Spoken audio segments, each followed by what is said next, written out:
Interesting news, crazy news that we have, ladies and gentlemen. President Trump says that he will implement 100% tariffs on films produced outside of the U.S. The movie industry in America is dying, so you want to go ahead and hasten that with this 100%, tariff. Okay, so you want to force all of the movie making to be done in a city that made it impossible for them to film there thanks to its over-regulations. So you're going to try to, for as much as I love Trump, I'm a big Trump supporter. I've talked about, my admiration and my appreciation for the guy for years at this point in time. His whole tariff program, which at this point in time, he's threatened more tariffs than he's ever implemented. Point to me to one example of the tariffs that he's actually enacted. No. This is an opportunity to get people to the negotiating table. But as Grums points out here, and I think that it's very accurate, imagine if this were on games, we'd be left with Western Studio AAA slop. Yeah, exactly, because if Trump was to go ahead and enact tariffs on everything that is being filmed and created abroad that is being disseminated by American companies, yeah, we would just be incentivizing the worst creatives out there.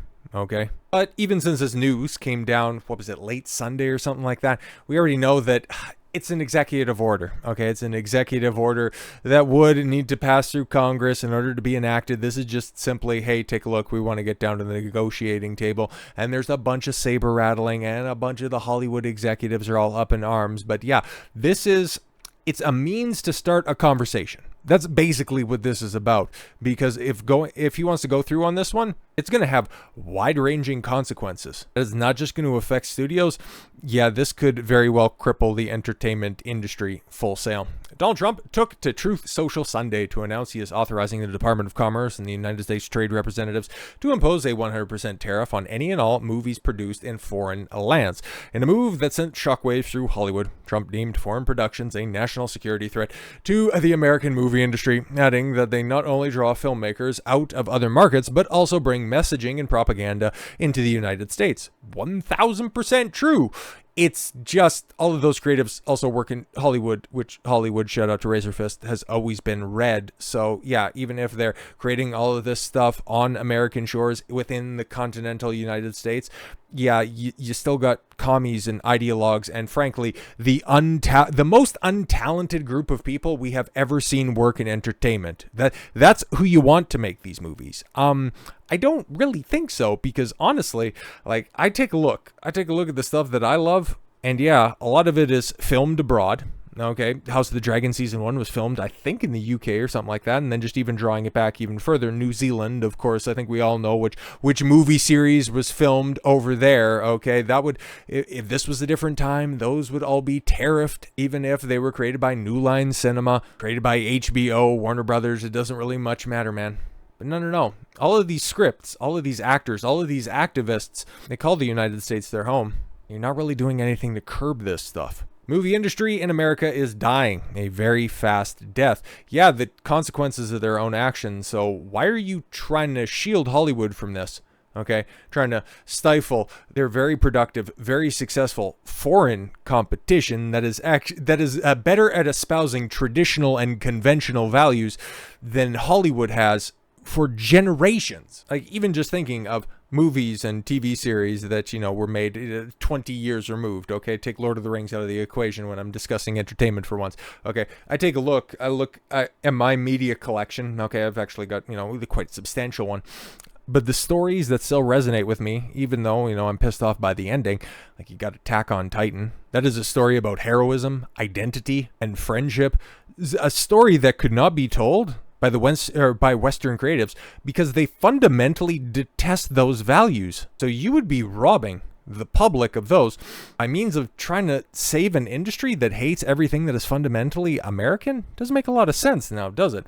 Other countries are offering all sorts of incentives to draw our filmmakers and studios away from the United States. Hollywood and many other areas within the United States are being devastated. This is a concerted effort and by the other nations, and therefore a national security threat. Yeah, and the only reason that, tax incentives from the UK, Italy, Romania, other countries around the world, it's because a gap ended up getting created in the United States thanks to overregulation and trade unions. Okay, they made this possible. This wasn't predatory. This was reactionary. Hollywood fucked itself. Long story short, because you also have, okay, like big studios, okay, like hell, even Marvel. We can go ahead and draw this. Their most recent flop, well, prior to the Thunderbolts, okay, Captain Falcon, Brave New World.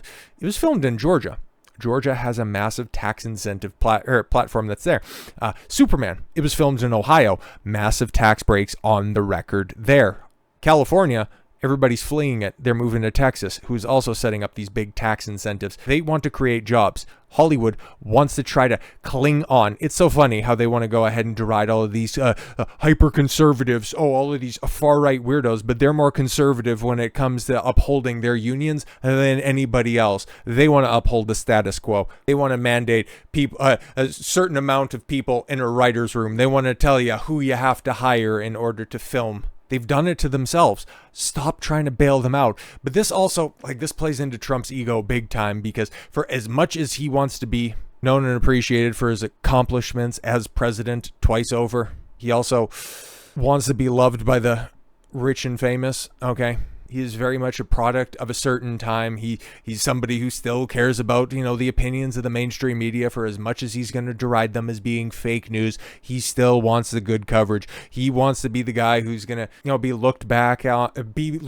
on as saving Hollywood, because he still has these grandiose ideas about how fame is inexorably tied to Hollywood, when in actuality, the whole decentralization of fame and recognition has been on display for a long time. Yeah, his embrace of that during his campaign was a big reason that he got elected, because people got to know who he was by appearing on different podcasts. It wasn't going on mainstream media. It wasn't given another 5-minute interview for a cable news network. No. It was being on Rogan. It was being on Aiden Ross's stream.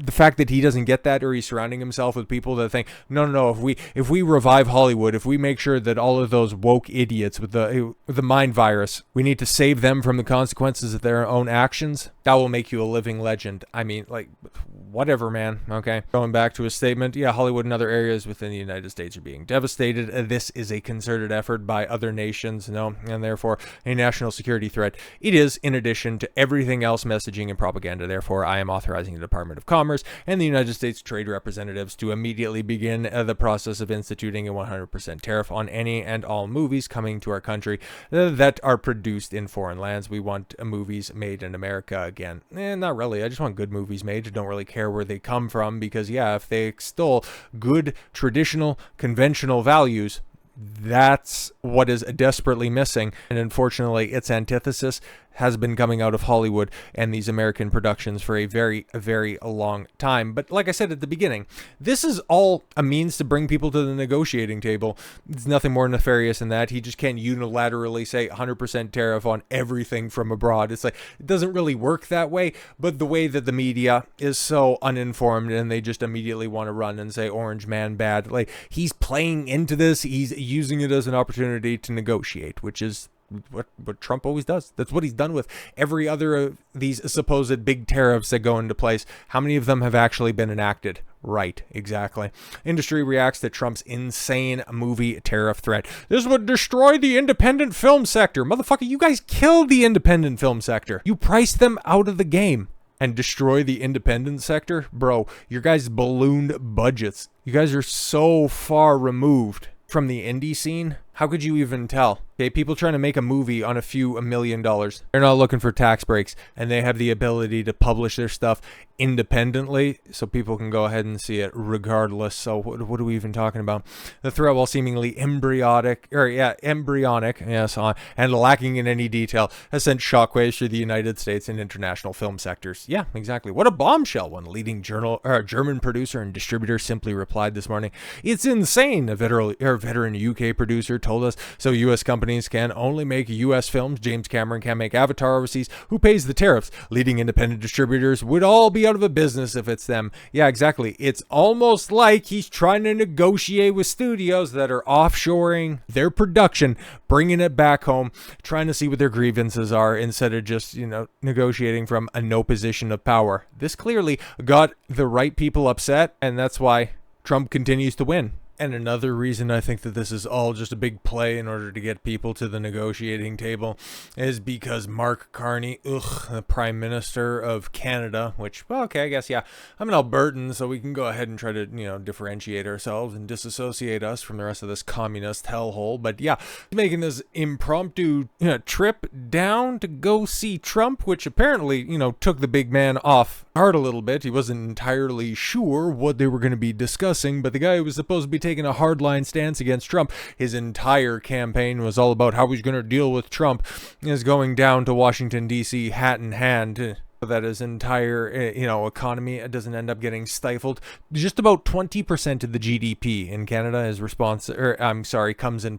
comes from exports to the United States. So yeah, it's pretty significant. So yeah, getting to a deal and going down there and meeting him on his terms, which we'll see the ramifications of that meeting. I'll probably touch on that sometime later this week, but big point of discussion, yeah, will also be about the film industry and in Vancouver as well, because that's a pretty big North American filming location. And yeah, if we can all get on board on that, I could see that also being a pretty big negotiation chip. Oh, and also, White House says no final decisions have been made on movie tariffs, still exploring all options. Yeah, exactly. Bro, people just, whenever Trump, breathes, for one thing, but then also mentions tariffs, it just gets people jumping. It's a brilliant strategy.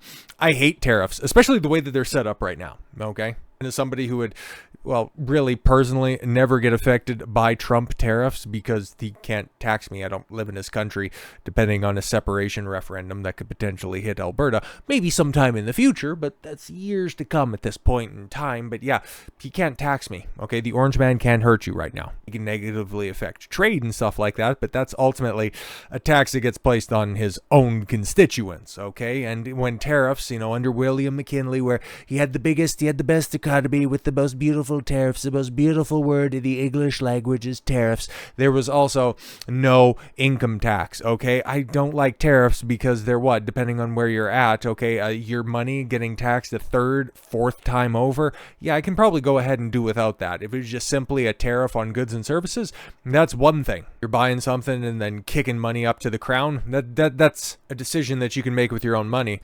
But this is going through income tax, okay? Sales tax, depending on the state that you live in. And that is, of course, notwithstanding you enjoying said product on another service that also gets taxed as well. So yeah, not a big fan. Not a big fan is the way that they're implemented right now. And to be completely honest, none of them have been implemented. Although the entertainment business is still grappling with President Donald Trump's post-suggestion. Yeah, here we are. You think that the world has changed all so much. Like, we're in 2025. We're in the 26th year of the 21st century, and we're still dealing with the words of just about an 80-year-old man. The moment that he just says anything on social media, people throw a fucking hissy fit. So why should we subsidize these people that are just making much ado about nothing? Anyways, although no final decision on foreign film tariffs have been made, the administration is exploring all options to deliver on President Trump's directive to safeguard the country's national and economic security while making Hollywood great again. A White House spokesman, Kusha Desi, tells the Hollywood Reporter. Wow, with a name like that, I would have thought it was a Canadian spokesperson. But yeah, well, the White House doesn't necessarily know what they're going to be doing. Apparently Disney and Marvel, knowing that they're making, unironically, the most expensive movie of all time, they could be pausing production because, oh boy, this could be very dangerous. Avengers Doomsday may pause production until President Trump's Hollywood tariff details are announced because, yeah, production is, in fact, very much underway. They're going forward with this with an uncompleted script with people and actors that still haven't signed on the bottom line, but are very much a part of whatever script they're working on. And yeah, we have an announced cast of over 30. There's another rumor of about 30 plus additional characters and actors being there playing several different roles as well. So yeah, this could end up ballooning to a cast of named actors and actresses, recognizable faces, whether they're going to be on screen for 5, 10, 15 seconds or minutes, in excess of 100 people. Like, Endgame, oh my god, like, the reported budget is different than the actual budget, and it was widely regarded as the most expensive film of all time. This one, just simply on paychecks alone, this is going to push it to $500-600 million, okay? I don't think that I'm underselling that. So yeah, any additional costs on top of that, for as deep as Disney's pockets are, might end up causing a stir. Walt Disney Company may be facing a sudden high-stakes dilemma, whether to pause production on Avengers Doomsday, the highly anticipated Marvel installment, currently filming entirely in the UK. And this comes on the heels of President Trump's dramatic announcement, yes, of his tariffs, putting massive projects like Doomsday directly in its crosshairs. Donald Trump says, yeah, ordering 100% tariffs. Hollywood projects currently shooting overseas include Doomsday, The Odyssey, Avatar 4, and Supergirl. Can't really say that I'm really upset about any of those, potentially not being out there. The more I see about The Odyssey, Christopher Nolan's new work, the less I'm enthusiastic about it. Like my anticipation, if I was to just rank it on a 1 to 10 scale, I would have been about a 6, because yeah, I like my Christopher Nolan movies. Okay, The Prestige, 2 out of the 3 Batman movies. I'm sure there are other films that are in there that are just not immediately coming to mind, but yeah, The Odyssey telling a historical work like that could be interesting. And then you start to see the cast and it's like, oh boy, this could go sideways real quick. But yeah, we'll see what happens. That's another story for another time. But Hollywood studio scrambling for answers. It remains unclear whether the tariffs will apply to foreign-made content, including U.S.-produced films shot abroad, such as Doomsday, or only to import produced by foreign entities. Even more ambiguous is how the tariffs could be calculated. Will they be levied on production costs, box office receipts, licensing deals, or some other metric? But yeah, here's the thing, man. He once again did the thing about making a post, upsetting the entire industry, but his purpose in doing so is to try to save American jobs. It's to try to see what's working around the world, bring it home to America, and then hopefully do something about those predatory unions and terrible practices that had led to Hollywood's collapse to begin with. There's only so much that the man can do, okay? You can't levy 100% tariffs against, incompetent writers and directors, but hey, maybe if you announce it, maybe Hollywood will just act like it'll just happen like that. So with all that said, thank you all very much for the gift of your time. I've been Don Consuelo. I want you to follow your gut and get after it. Take care, everyone.